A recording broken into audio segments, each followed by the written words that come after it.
vous parler, vous devez vous en douter, de mes lectures de cette année, enfin de l'année dernière, plutôt de 2025, et plus particulièrement sur cette vidéo-là, on va s'arrêter sur les lectures que j'ai préférées, mon top de l'année 2025. J'ai pas fait de classement, j'ai pas fait un top 15 ou un top 25, j'ai regardé toutes les meilleures lectures que j'avais eues cette année, dans les soit environ 5 étoiles ou 4,5 étoiles, voire 4, et je me suis dit, est-ce que celle-ci a vraiment marqué mon année? Oui, non, donc du coup, voilà, je vais vous faire une première vidéo avec le top de mon année 2025 et vous aurez évidemment une deuxième vidéo avec pour le coup là, les flops de mon année 2025. On commence tout de suite avec une sortie qu'on attendait évidemment énormément puisque c'est une saga qui est déjà très connue, qui est un banger, Hunger Games, évidemment le tome sur Emmett qui est sorti cette année. Pour moi, ça a été un de mes coups de cœur. Franchement, on va pas se mentir, Suzanne Collins, elle sait s'y prendre, elle sait nous broyer notre petit cœur. On savait ce qu'on allait s'attendre, puisque pour ceux qui ne connaissent pas, Hunger Games, que je vais vous montrer là, je vais vous mettre je vais pas vous sortir les livres à chaque fois. Je vous mettrai des petites images, ça sera plus simple évidemment. Eh bien, Hunger Games, celui-là, on est sur Emmett, un personnage qui est présent dans la saga de base, dans la trilogie, qui est un mentor, et là on revient sur ces Hunger Games à lui, parce que si vous ne connaissez pas l'univers d'Hunger Games, on est dans un univers dystopique. Il y avait à la base 13 districts et le Capitole, qui est en gros la capitale. Chaque district s'occupait de quelque chose en particulier, par exemple, il y en a un qui c'était la pêche, l'autre que c'était l'agriculture, l'autre que c'était l'industrie, enfin bref, chacun avait ses particularités. Tous envoyaient ce qu'ils produisaient évidemment au Capitole pour nourrir un petit peu le cœur de l'État, un peu comme si nous, en France par exemple, chaque région produisait quelque chose et on envoyait tout à Paris. Sauf qu'il y a une guerre justement, des districts ont voulu se rebeller et le Capitole a maté cette guerre en détruisant le district 13, très clairement, et en décidant que pour punir les gens qui s'étaient rebellés, eh bien, ils allaient faire ce qu'on appelle les Hunger Games, donc ils allaient prendre un tribut femelle et un tribut mâle dans chaque district une fois par an et les faire se battre en mode gladiateur dans une arène, et à la fin, celui-là qui survit, eh bien, il peut venir vivre au Capitole et avoir une vie oisive. Dans la première trilogie, on suit ensuite Katniss Everdeen qui va du coup se porter volontaire quand sa petite sœur va être choisie. Elle va dire non, non, c'est pas ma petite sœur qui va y aller, c'est moi. Et on va la suivre avec Pita, l'autre tribu du district 12, et ils vont aller faire les Hunger Games. Je ne vous spoil pas ce qui se passe évidemment dans leur trilogie, mais quand tu vas au Capitole, du coup, vu que tu vas aller dans l'arène pour te battre, on te donne un mentor, et ce mentor est celui-là qui est justement censé t'aider à te préparer à cette épreuve, à cet événement. Et le district 12 ne gagne quasiment jamais, et il n'y a qu'un seul du coup mentor qui existe pour cela, et bien du coup c'est Emmett. Emmett qui est un personnage qu'on n'arrive pas très bien à appréhender dans la trilogie, même si on comprend un petit peu que lui aussi, vu que c'est un ancien vainqueur, il a vécu ses propres Hunger Games, et bien, évidemment c'est un peu compliqué pour lui.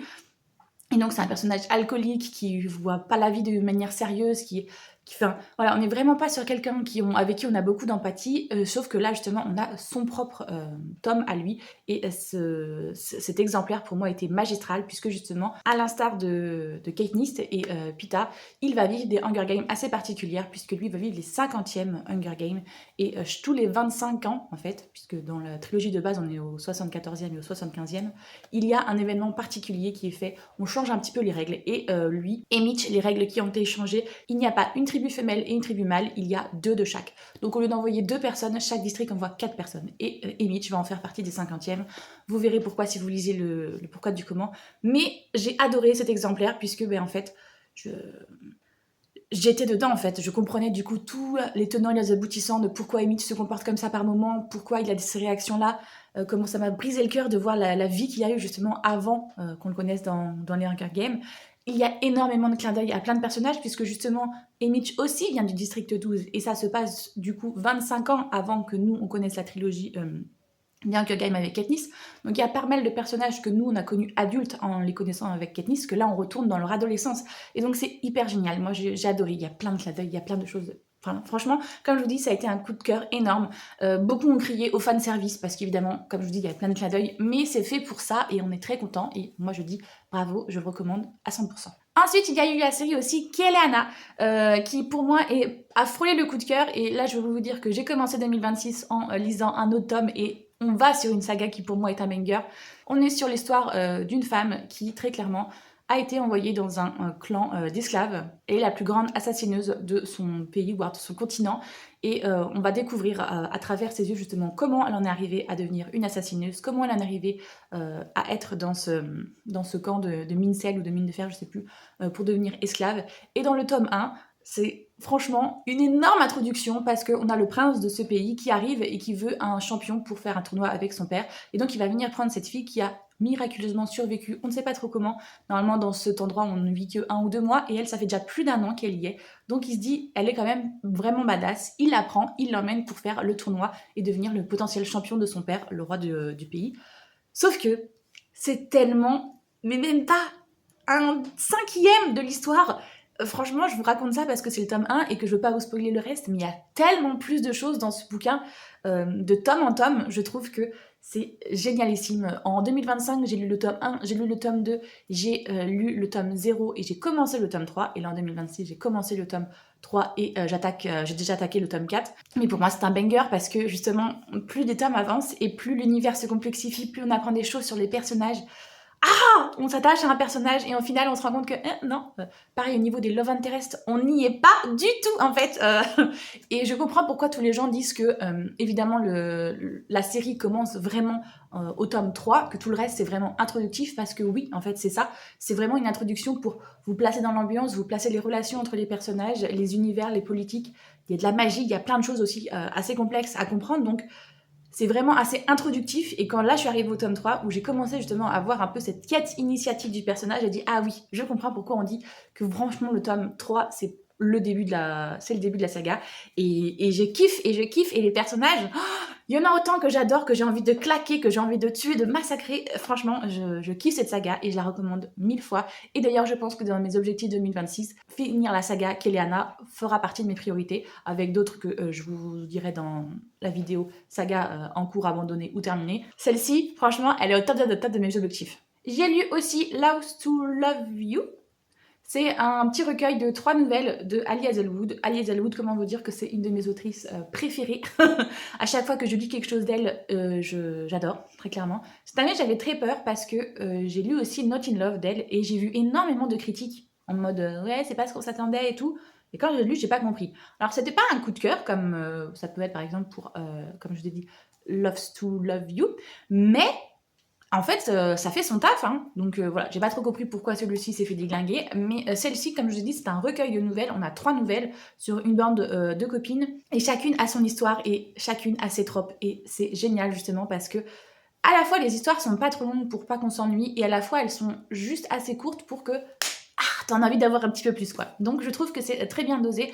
À chaque fois, on est sur de la romance et dans un univers un petit peu scientifique à chaque fois, et c'est très chouette, j'ai adoré, et ça c'est une de mes meilleures lectures 2025. Il y a le livre Noblesse oblige. Et là je crois que c'est peut-être bien ma plus grosse claque de l'année, puisque je m'y attendais absolument pas.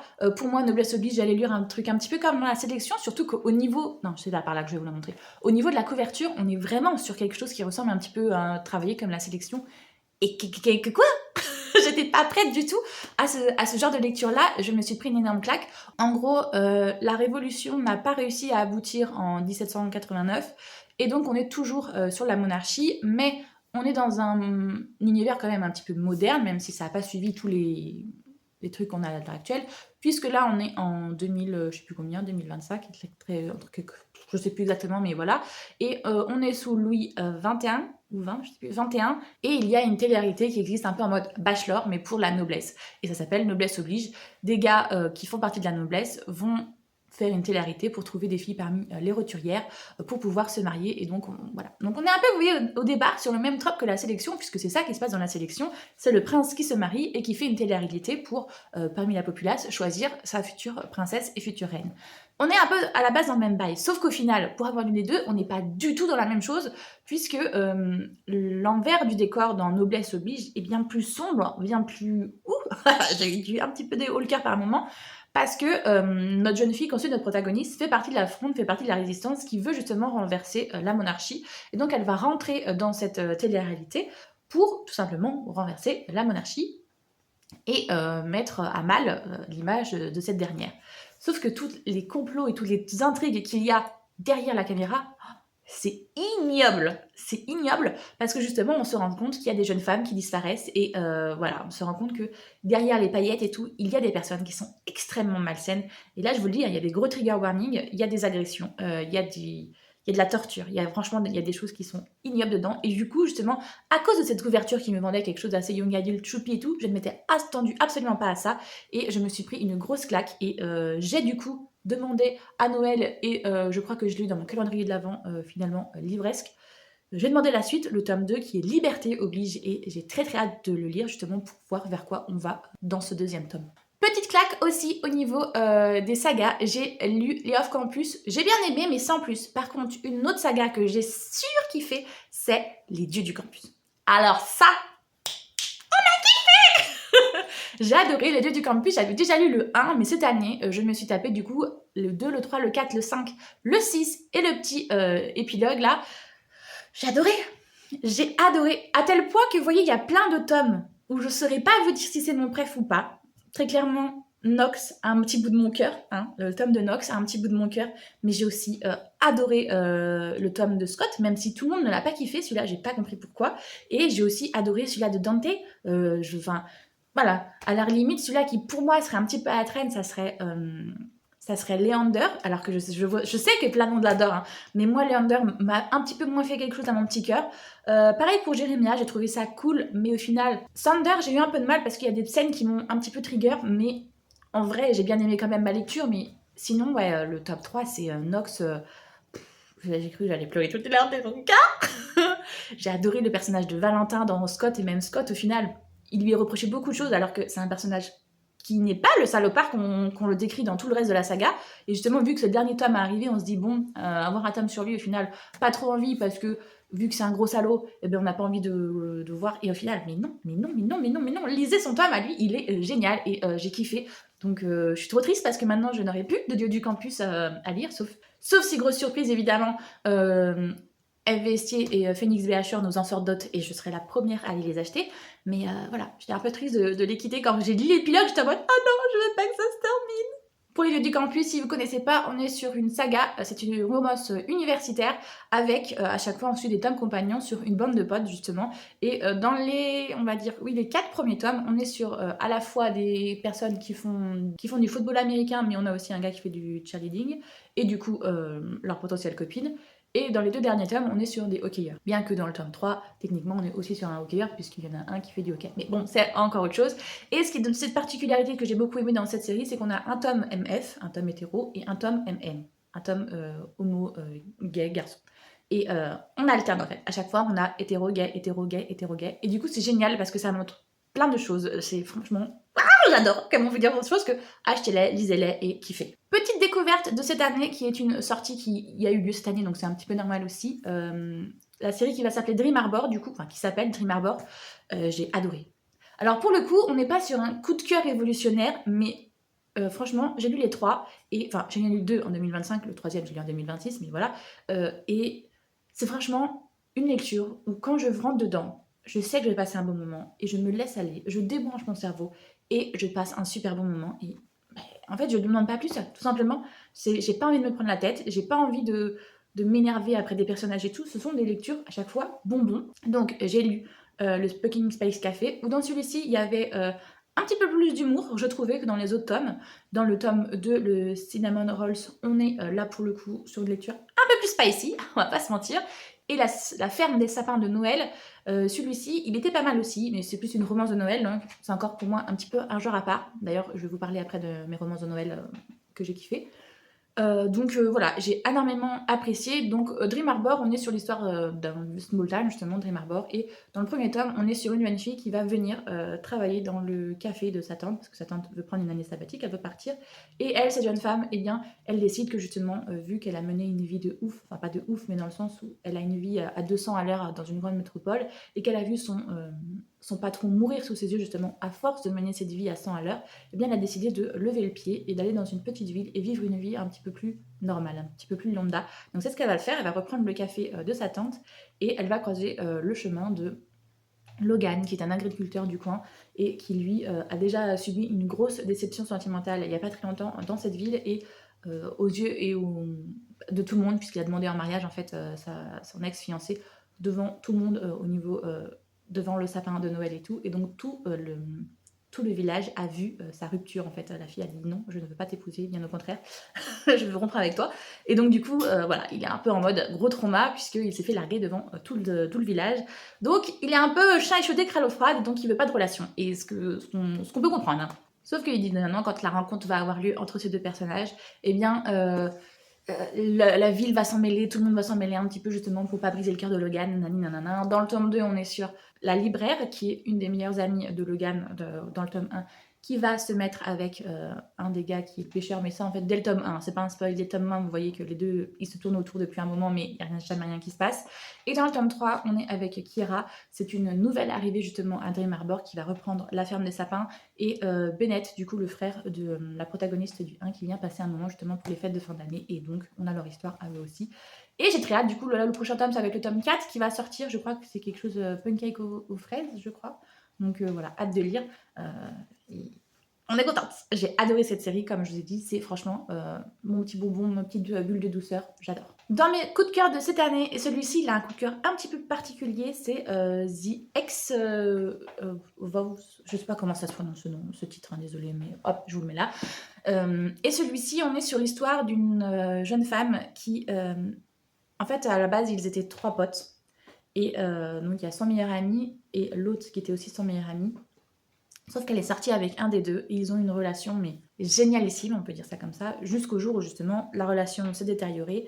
Et vu que son meilleur ami à elle va se marier, eh bien les 2 meilleurs amis deviennent le témoin de celui-ci. Voilà. Sauf que le problème, c'est que eh bien, ils ne se sont plus revus ces deux-là depuis que ils se sont séparés forcément, et c'est un peu compliqué entre deux. Enfin, ils se sont revus, mais à chaque fois qu'ils se revoient, c'est un peu l'ambiance, elle est bizarre. Enfin, voilà quoi, ils sont ex. Donc ils font un petit peu un effort pour le meilleur ami qui est au milieu, parce que c'est quand même son meilleur pote, donc voilà. Ils font un petit effort pour cohabiter, mais vraiment à chaque fois c'est catastrophique. Sauf que là, ils se marient, donc ils n'ont plus trop le choix, et on va avoir une proximité forcée, puisque justement, ils vont se retrouver tous les deux à devoir aider leur meilleur ami, puisque rien ne se passe comme prévu dans le mariage, il n'arrive que des catastrophes. L'église brûle, la maison dans laquelle ils devaient aller, au final, il y a quelqu'un d'autre qui y est, enfin bref, il leur arrive que des merdes. Celle qui devait faire le gâteau, au final, annule, elle peut pas faire la commande, donc vous voyez, comme je vous dis, il arrive que des merdes, donc les deux décident de mettre...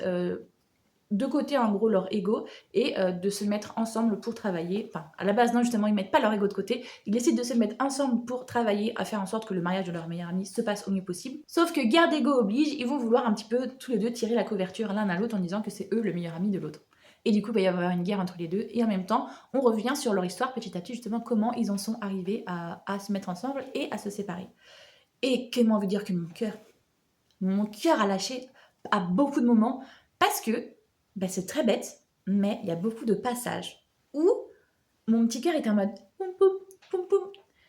Parce que j'ai eu une relation aussi qui a été très longue, qui a duré plus de 7 ans, et il y a pas mal de petits passages qui ont fait écho à mon petit cœur, en mode si ça se produisait, ça m'étonnerait. En fait, ça ne m'étonne pas parce que c'est très réaliste.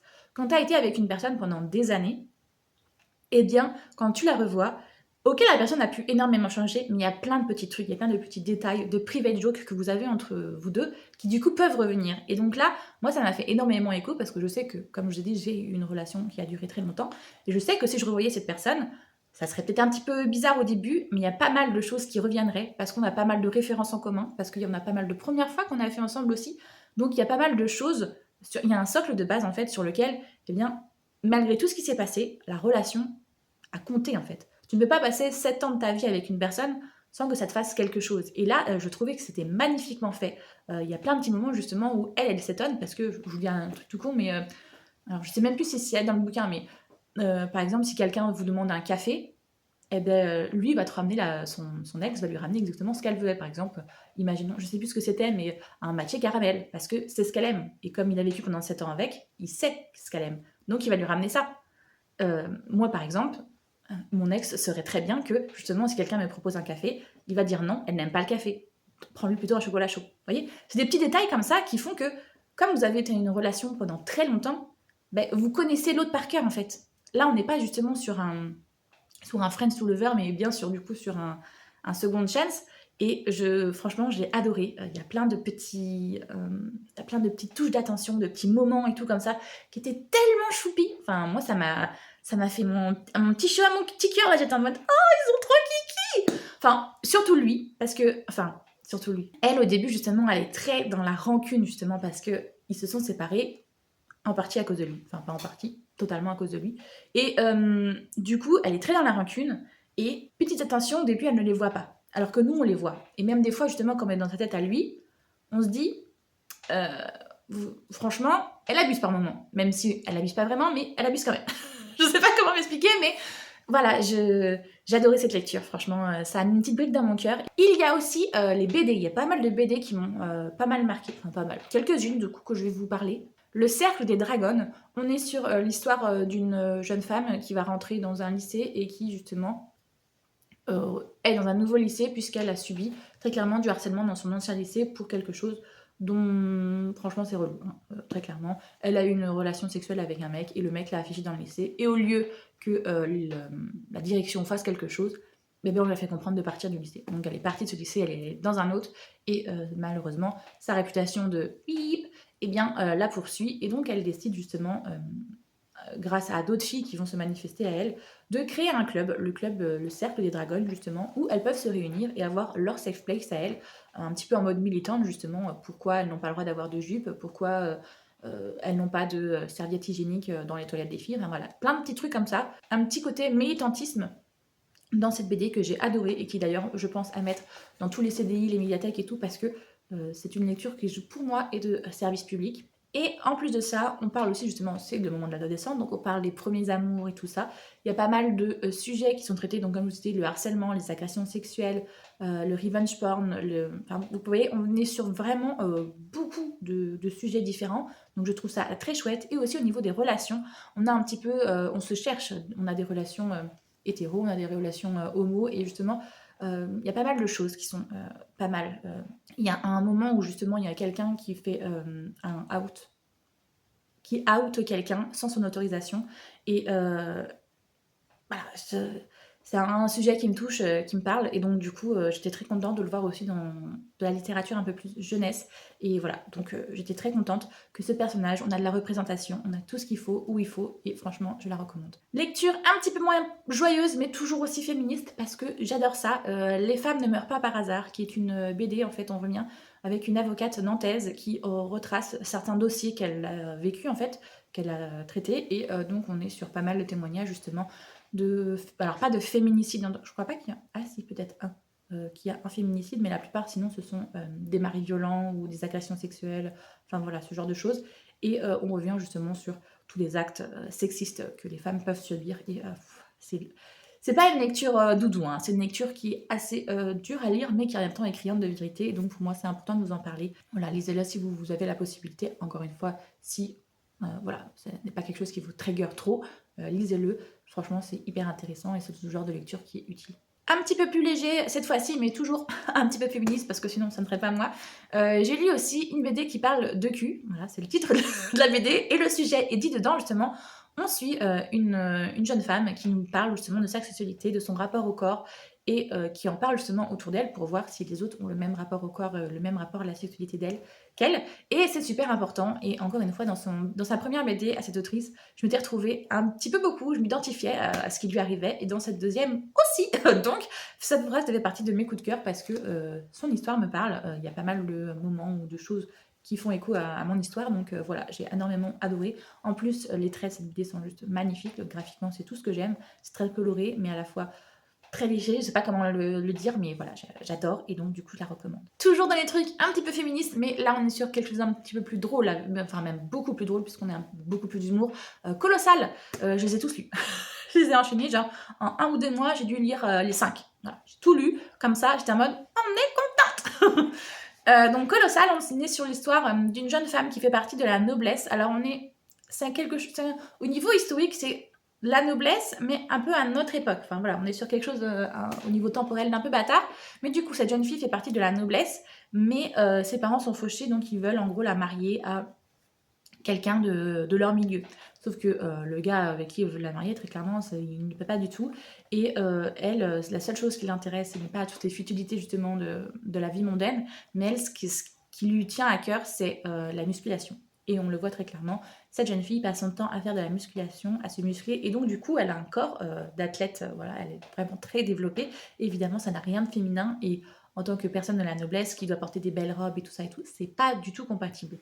Et j'ai beaucoup apprécié parce que justement dans cette vidéo on ne parle pas que de ça, on parle de la pression sociale, on parle justement des relations amoureuses aussi, mais on parle aussi des relations amicales, on parle des relations familiales qui peuvent être toxiques. On a tout un tome aussi sur les TCA qui m'ont fait énormément de mal à mon petit cœur puisque je connais quelqu'un qui en est atteint et donc du coup, enfin qui en a été atteint maintenant, elle va beaucoup mieux heureusement. Mais du coup, voilà, cette BD pour moi, elle me parle évidemment énormément puisque il y a plein de choses qui sont traitées dedans. Et voilà, comment aussi on peut se créer une famille avec des amis justement qui sont compréhensifs, qui te poussent vers le haut. Et j'ai adoré cette BD, franchement, elle a plein de beaux messages. Voilà, au niveau pareil, au niveau des relations, on a tout qui est représenté, aussi bien des hétéros que des homos. Au niveau des personnages, pareil, on a des personnes plus size, on a des personnes grandes, petites, on a des personnes de couleur, on a... Enfin bref, il y a tout et c'est franchement, j'adore.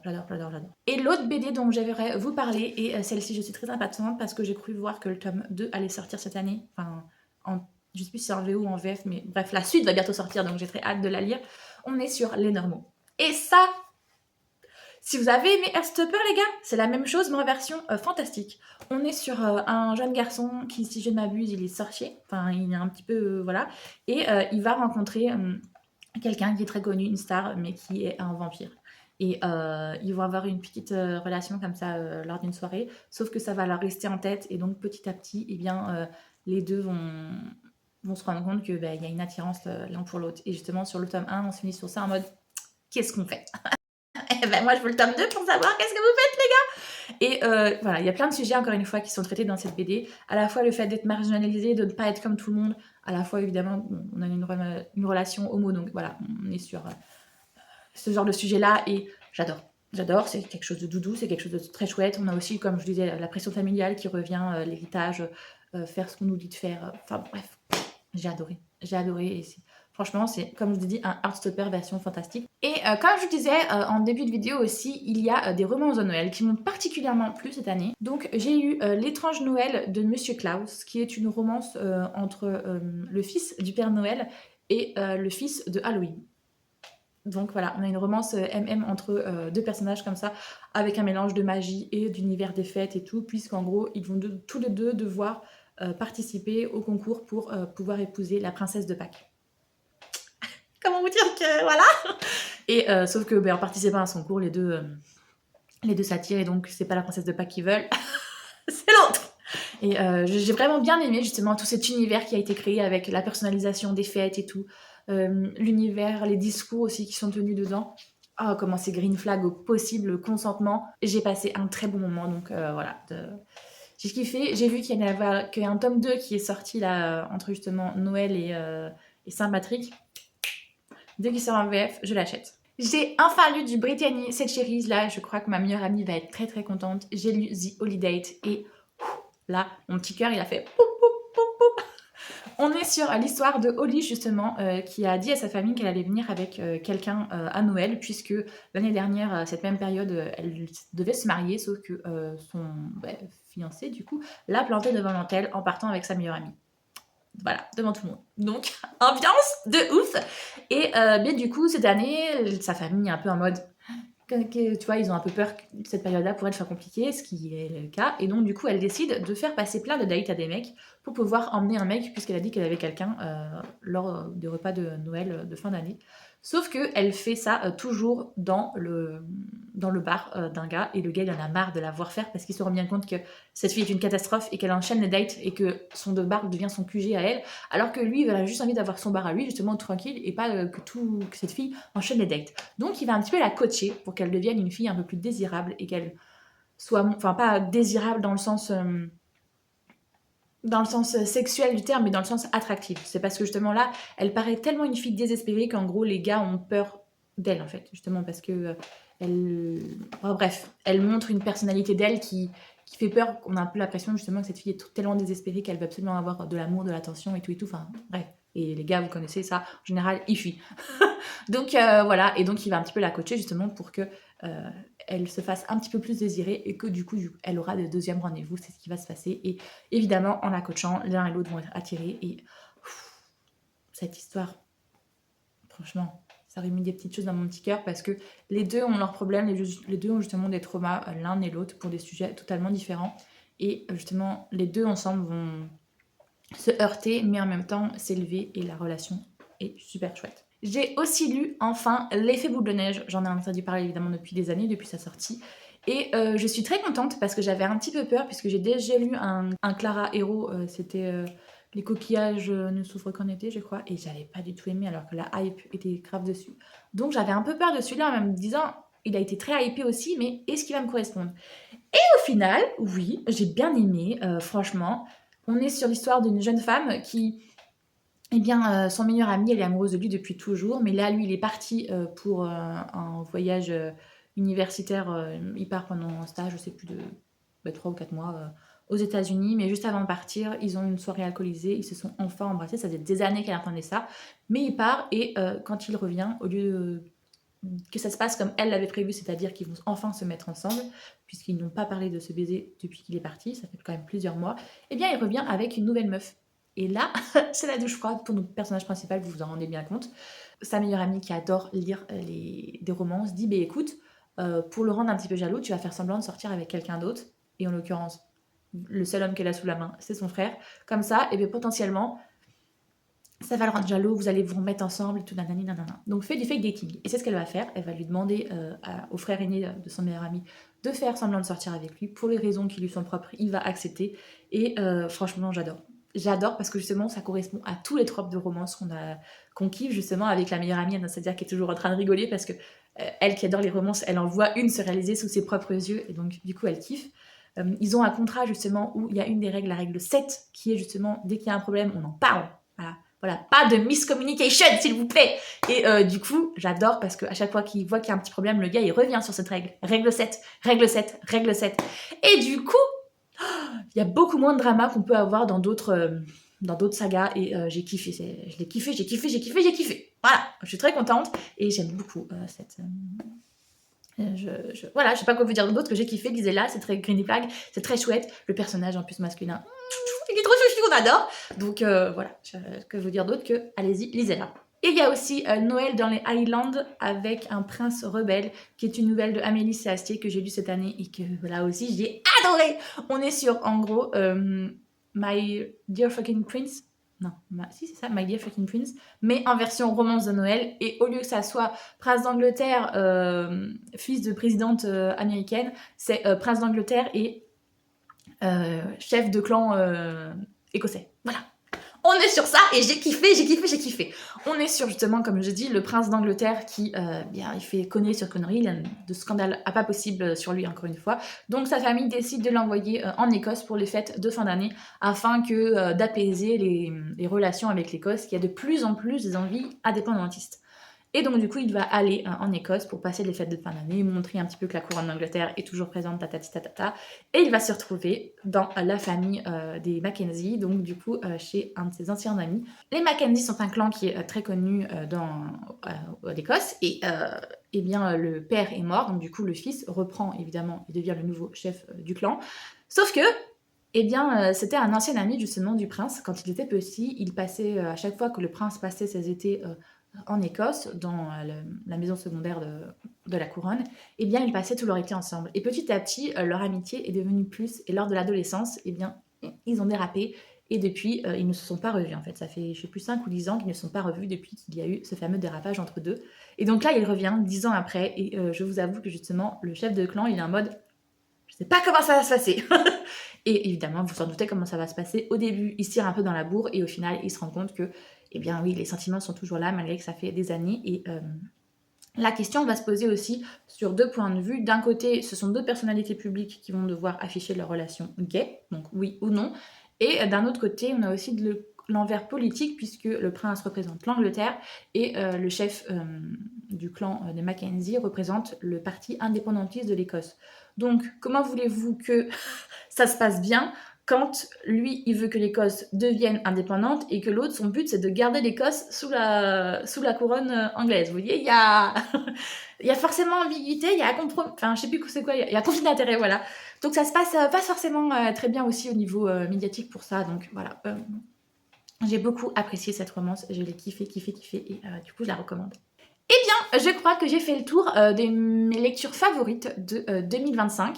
Si vous aussi vous avez des lectures qui vous ont particulièrement marqué, n'hésitez pas à me les mettre en commentaire. J'adore voir ça, je regarde en ce moment toutes les vidéos justement top 2025, nanani flop 2025. Moi aussi, je suis très friande de ce genre-là. Évidemment, si vous voulez me soutenir et que vous ne souhaitez pas mettre un long commentaire, vous pouvez mettre un petit emoji. Là, on peut mettre, je sais pas moi, un petit emoji. Comme c'est les tops, on peut mettre les petits trophées ou les petites médailles, voilà. Évidemment, si vous avez aimé ma vidéo, n'hésitez pas à liker, ça aide énormément pour le référencement. Et puis si vous souhaitez voir le reste de mes vidéos, n'hésitez pas à vous abonner. Moi, j'espère que tout va bien pour vous, que vous avez passé un bon moment, que vous faites de bonnes lectures et je vous fais tout plein de gros bisous.